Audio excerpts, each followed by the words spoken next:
Welcome to Inks for Starters with Alexa Von Tobel. I'm Alexa, a serial entrepreneur myself and founder and managing partner of Inspired Capital, a venture firm that backs fearless founders who are solving some of the biggest challenges facing humanity.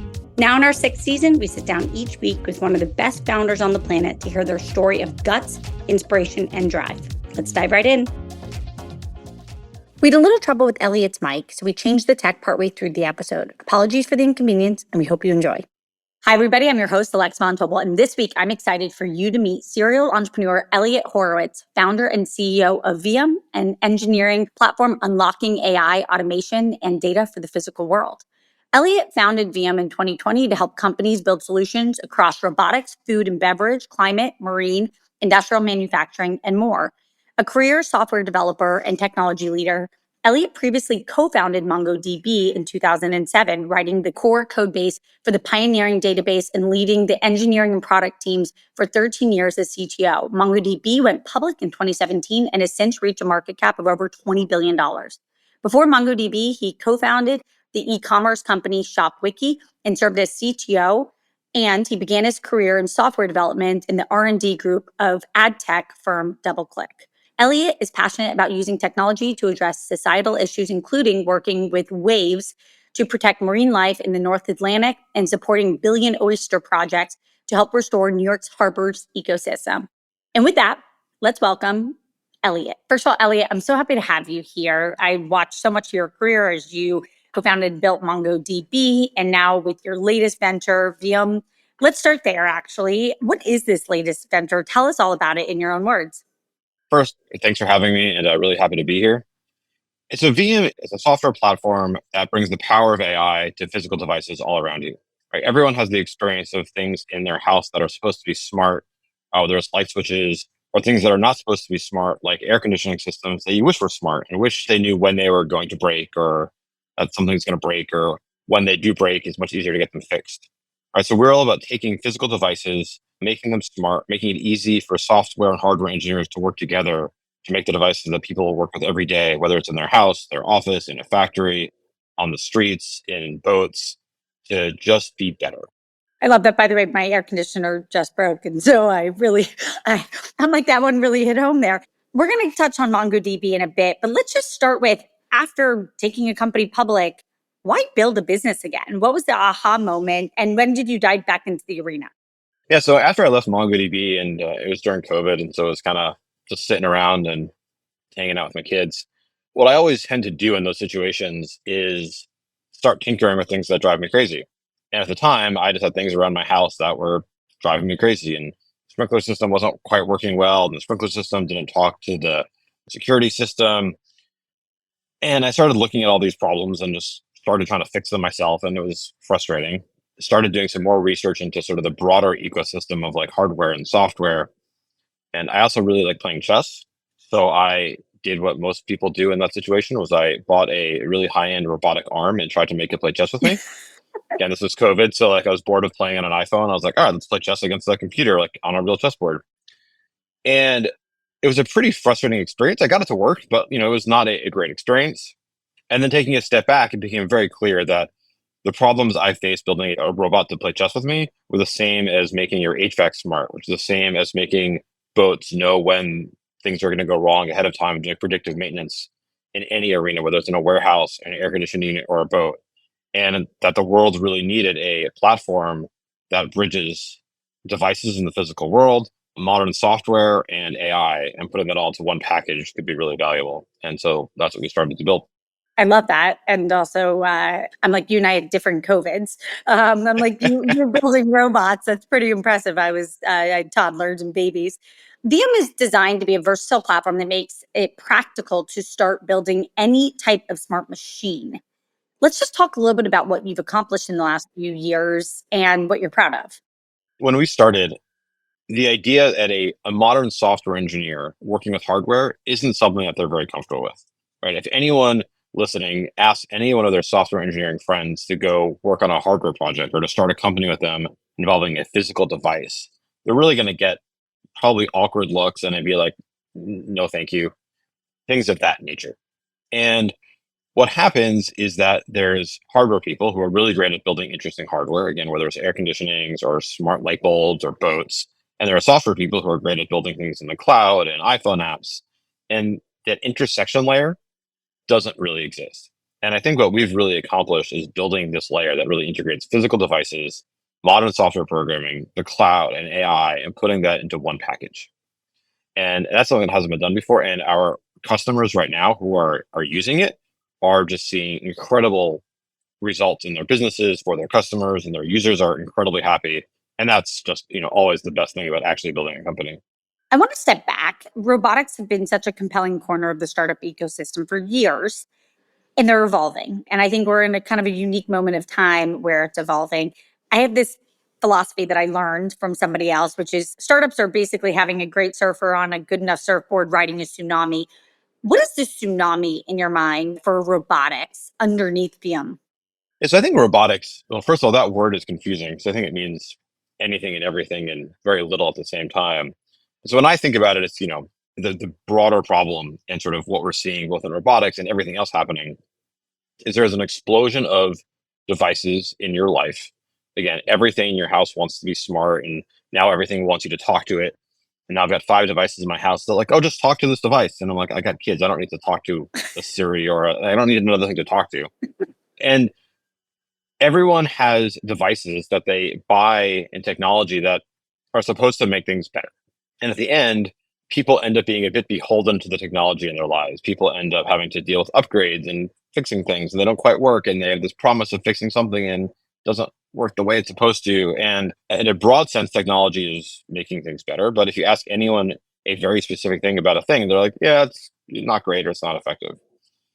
And before things get even worse and before things get even more chaotic and AI goes in ways that people are just finding not helpful and not interesting, I think what I really want to do is take this wave of sort of interest in physical devices and AI and turn it into practical solutions that make people's lives a little bit better. Right? Let's make it easy for people to make dinner a little bit better. Right? Let's put better monitoring on your stove so you don't burn your steak or have salmon on the grill that turns into an inferno. Right? Let's make it a little bit easier to cook a dinner for your family without having to stress about whether the string beans are going to be done at the same time as the steak, and your kids are going to complain that the steak's cold or something. Right? Let's just make little things in everyone's lives that just make things better and show them that, hey, physical devices and technology and AI actually improve things and don't just cause more chaos and more things that you've got to fight with. I'm like, ooh, by the way, Elliot, everything you just said, I'm like, I would take in a heartbeat. Give us a sense of some of the things you can imagine at the intersection of those three things you just said. What other things could VM help create for our household? First, let's talk about some of the things that we are doing for companies already. Yep. So there's a boating company we work with called Canyon Runner. And what they do is they help people manage their boats. So that people will buy a boat, it's an expensive item. And then invariably, if you talk to boat owners, they spend more time fixing the boat and maintaining the boat than getting to enjoy the boat. And what we're doing with them is putting maintenance systems and predictive monitoring. So when things are going to break rather than after they break. Or you can say, hey, something's wrong. And rather than having to wait 2 weeks to get someone to come out to the boat, someone can remotely look at and see, hey, I can see what's going on remotely. Here's how you fix it. Here's how you get past it. So people can actually enjoy their boats more. We're working with companies on, we're talking about air conditioning before, it's air conditioning monitoring so that ahead of time if an air conditioner is going to break. So it's August and it's 100 degrees outside. You're not stuck with no air conditioner for 2 weeks and your kid's complaining. Not that that's ever happened to me or anyone I know. I think it's all about the devices in your house, in your office, out in the world that just drive people crazy. I really like cooking. This is where technology can go wrong. Is I don't need a full robotic chef in my kitchen, right? If I want to have someone to cook me dinner, I can go to a restaurant or do takeout. But what I want is I would like to be able to cook, but I like something that just takes away 30% of the stress, right? Help me manage what's happening on the stove. We've got a customer building this right now where it's just going to monitor what you're cooking and it's going to tell you, hey, it's time to flip the steak, or hey, the string beans have not been stirred in a while. Like, that's a problem. Or hey, the pan with the string beans is a little hot. You should probably lower that a little bit or they're going to burn. Right? Again, just making things a little bit better. Elliot, just given how technical you are, can you just give us a window into how you can make that happen? Just like let's use the cooking one as an example. How is that technically possible? So the biggest gap in the world that I think being filled in is sort of, again, connecting these dots, right? So if you think about all the pieces you need there, right, there are really great cameras so that you can sort of see what's happening on a stove. There are really great thermal cameras out in the world to see the temperature of things and things of that nature. There are really good AI systems in the cloud that can do learning, and everyone's played with ChatGPT. There's all this great stuff in the cloud. Computers that you can put in a small form factor like Raspberry Pis, Jetsons from NVIDIA, all really powerful and really sort of great. So we're at this point where the hardware is actually in incredibly good shape, and it's an incredibly cool set of things that you can do. The challenge is connecting the dots, right? How do you make it so a 28-year-old software engineer can connect a camera to a Raspberry Pi, connect that to the cloud, and start using great things that exist in AI in the cloud already, and these great thermal cameras and a Raspberry Pi in ways that if you ask them to do it today without Viam, they're like, I don't really know where to start. And we're just letting you connect all these things that already exist that are exploding in functionality into a single place so that you can actually accomplish things. No one wants to go start a company when the first 2 months of what they're going to do feels like a massive uphill battle. But if they can start a company and be like, oh, look, I can build something that is kind of a prototype in a couple of months and actually have it work, that's pretty cool. And I've actually done that with a friend of mine recently in the cooking space where that doesn't seem possible effectively, is what they told me. And I was like, okay, well, let's just try it. Or let's just work together for a month, like come into the office, use our lab, and just see what happens. And in a month, they were like, wow, that actually wasn't nearly as hard as I thought it was going to be. And I actually can connect these dots. And I'm like, that's exactly the point. And now you can go build an actual company on this and get into people's houses.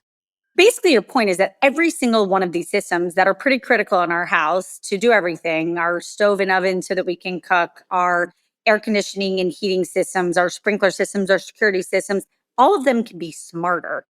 That's exactly right. And connected. My experience with my air conditioning system is something goes wrong. Someone comes out, they look at it, they poke at a few things, they plug a computer into the thing, and they spend about an hour and they're like, okay, now I figured out what's wrong. Now I'm going to go order the part and it'll come back in 2 weeks. No one likes this, right? They don't like it because they've got to make 2 trips out to fix something. You don't like it because now it's 2 weeks later before you get anything. So now you're out without an air conditioner for like 3 weeks. So why can't you? And this is what we've done with one of our customers is have a computer always hooked up to the air conditioner. A lot of them already have sensors in place. Add in some basic sensors around how much current it's drawing, the temperatures at various places, things of that nature, such that two things can happen. One is when something goes wrong, you can call them and they can see all the data from their phone, no matter where they are, and they hopefully can figure out pretty quickly from that data what's wrong, so they can order the part much faster and get you back up and running. Or two is usually something slowly starts breaking ahead of time, right? Or one of the things that break most often in air conditioners. And before they break, they either tend to get noisy, they tend to vibrate more, they tend to start drawing more power. All of those things are things that you can monitor remotely, and you could be like, hey, there's something's anomalous here. This thing has been drawing the same amount of power when running for 2 years, and now it's gone up 20% in the last 2 weeks. It's probably going to break. And you can get a message being, why don't you pre-order a new motor so that when it breaks, you're not without an air conditioner for 2 weeks, but you can have someone come and replace it and you're fixed the next day. Simple things like that aren't actually that expensive. It's just about connecting things that already exist in ways that haven't been done before to make them a little bit smarter and make it a little bit easier for people to know what's going on. Ellie, I want to rewind a little bit because it would be so remiss to not talk about MongoDB, which you are a co-founder, built from scratch, took public. Can we go back? What was that original thesis and why did it work? The thing about MongoDB that was both really easy and also really hard at the time was Dwight and I, Dwight Merriman, we'd been building products using databases for a long time before we started building MongoDB. And the thesis was really, we didn't enjoy our experience using other databases. That if we built a database that we were incredibly excited about using ourselves, that other people would also. And it was really that simple. It was, hey, let's build exactly the database that we want to use. And we tested it ourselves and used it with our friends and said, okay, great. If we like it and we're happy with it, then we think other people will like it too. Not an easy thing to build, but that was sort of the thesis that did pan out, was that if we built a database that we wanted, other people would like it. What worked very quickly on go-to-market? You guys got traction so quickly. What do you think worked? Pay it forward to us. Same thing we were talking about before, that user experience and getting users excited, right? And being a big database user, I basically was trying to sell it to myself constantly. I was like, okay, if I was going to buy this thing, what do I care about? And for us, it was getting people to understand what it was, why it was different than their current solutions, and showing them how quickly it would improve their day-to-day life as developers. Everyone is sort of sold all the time, or these, if you buy this thing and do this thing for 2 years, then this will happen and this will happen, and for me, it's always like, okay, I've got problems. I've got a lot of things that I need to do on a daily basis. So how are you going to make my life tomorrow better? If I adopt this thing, if I start using your database, like, is tomorrow going to be better, or am I going to be in pain for 6 months while I do something else? Like, just show me what's actually going to happen. And we spent a ridiculous amount of time getting people to understand that, hey, use MongoDB, and then in a week, your life as a developer building your new application is going to be better. And that's what we spend time building, and that's what we spend time doing. And people understood that. I love that. It's clear you're really passionate about thinking like the customer, being the customer, making their life better. And that's what, a product that breaks through is clear. You spent nearly 13 years at MongoDB, and it's rare to have a technical co-founder manage so well from early stage all the way through going public. How did you have to evolve as a leader? Coach us, teach us. Yeah, certainly a very different job at the beginning, at the end. And I think it all comes down to sort of what matters to you as a person and what you care about. And for me, I like doing lots of different things. I like coding. I like building things. I like doing product. I like talking to customers. But at the end of the day, what did I actually care about with MongoDB was making developers' lives better and, putting MongoDB out there so that people would actually be able to build better things and build better products and spend less time fighting with databases. So for me, it was easy to sort of evolve continuously because that was the mission, right? My mission wasn't to go and write great software as a database developer. It wasn't to focus on product 24/7. It was to do whatever it took to get people's lives who are developers building better software and having, to fight less with their database. And so it was always able to stay on mission.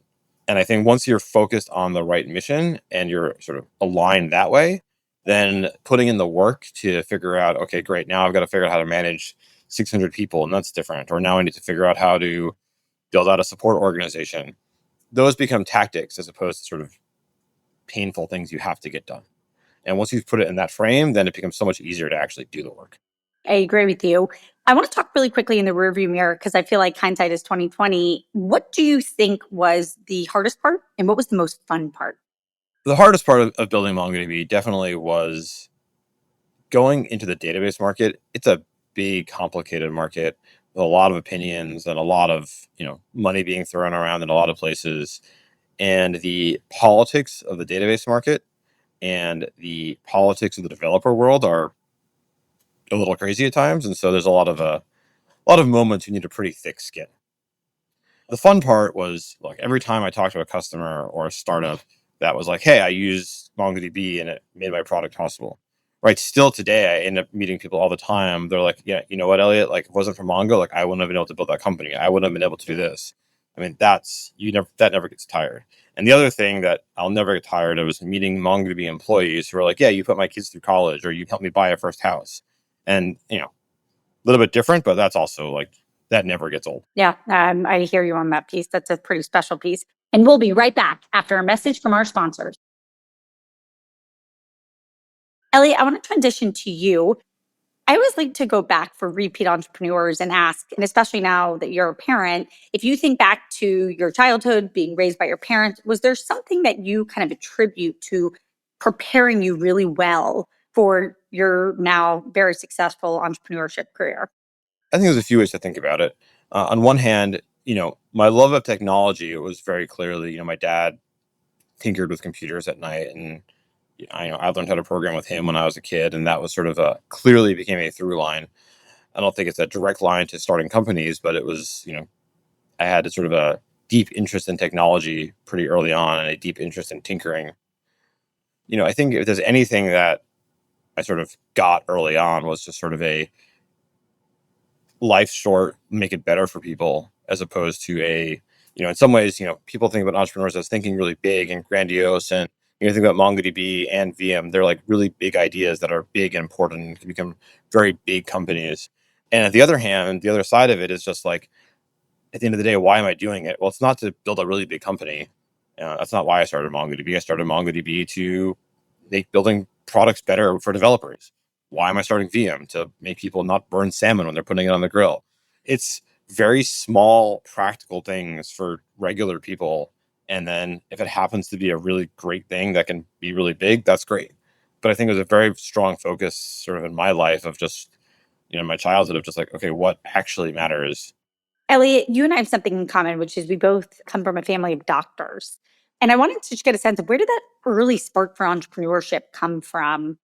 It's funny. I think, going back to what I just said, I think doctors are very focused on, again, helping sort of everyone a little bit better, right? My parents are doctors. They treat illnesses, they treat patients all day, every day, and they're making an impact in people's lives every day. And that was super important to me. It was just like helping people and making the world a little bit better than I found it.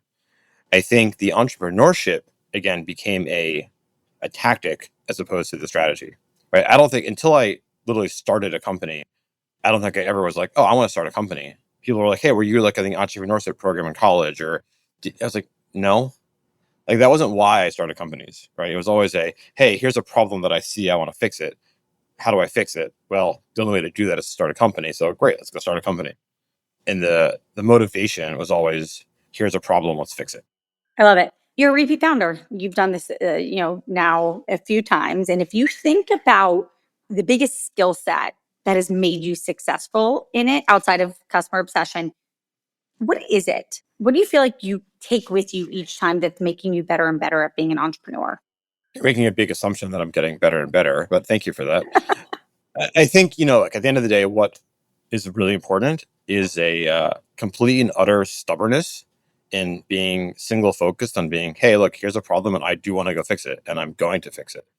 I think a eternal optimism is critical. Right? There are so many moments, at Viam, at Mongo, where it's so easy to just throw in the towel or give up or be like, this is too hard. I don't want to do this anymore. And you just have to be like, no, I'm going to do it. I signed up for this. This is what I'm going to do. And let's just get it done. How do you manage stress? Obviously, building a company from zero to taking it public had moments of real stress. How have you gotten good at better managing it? Because I do think it's a pretty critical skill set as a founder. Again, I think you're making an assumption that I'm good at handling stress, but I do have a few things that I do. And I tell this to a lot of people when they come to me with similar questions is take any situation you're in and take it to the worst possible realistic extreme. So not the insane worst case, but like realistically, I'm like, okay, here's the situation. Okay, so let's say it goes wrong. Let's say you lose that customer. Let's say this employee quits. What next? You work through it. And if that worst case scenario isn't so bad, then why stress about it? And most situations are pretty recoverable. And if they're not, then you understand which ones aren't, and then you go deal with it. But I think most people, when they get really stressed, is there's all these things that are concerning, and they can't separate the things that are really important that are going to actually destroy their business versus ones that are, yeah, I may have to go hire a new person and it's going to suck, but like, whatever, I'll go do it. And I think that's sort of the most important way to handle stress is actually just saying which things are important and which things are annoying, but not actually critical. I agree with you. I really like that, Elliot. I'm going to move to the quickfire round. I'm going to ask you a question. First thing that comes to your mind. What gets you out of bed every day? Kids waking me up. What's an interview question you like to ask to get a sense of if you want to work with someone? Why they care, what they want to do, and what motivates them. I think that's all you really need to know. What's one thing you wish you knew before you started as an entrepreneur? I would say just how different it is than anything else and how much ownership you feel, not only of the product and the company, which is sort of more obvious, but of the people you hire and their careers and the risk that they're taking by joining your startup. I agree with that one. What's a book that you read of any kind, any flavor, that really had a big impact on your life? I'm a technologist. I read a lot of sci-fi as a kid, a lot of Asimov, which you could make more connections than you should about sort of what I'm doing these days. But just in terms of the way he thought about the future and the ways he got it right and wrong, I think are pretty interesting. But just in terms of how you think about the future and what that means for people. And not from a technology standpoint, but from a human standpoint. I love that. What's one category of innovation that you're not already touching that you're excited about and paying close attention to?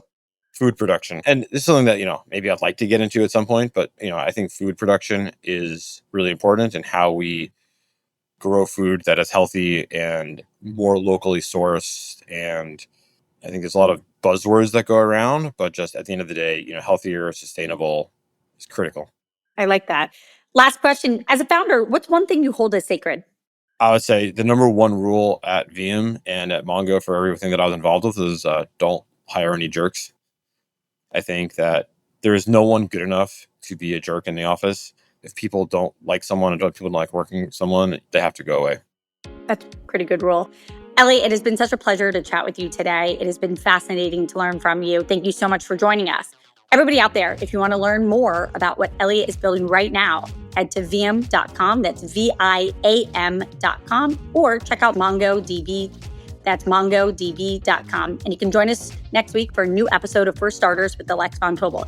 Eliot, we're rooting for you. Thank you for everything you've done for the startup ecosystem. You have been such a pioneer, and we're just so grateful for your time. Thanks, Alexa. It's been very fun. Appreciate it.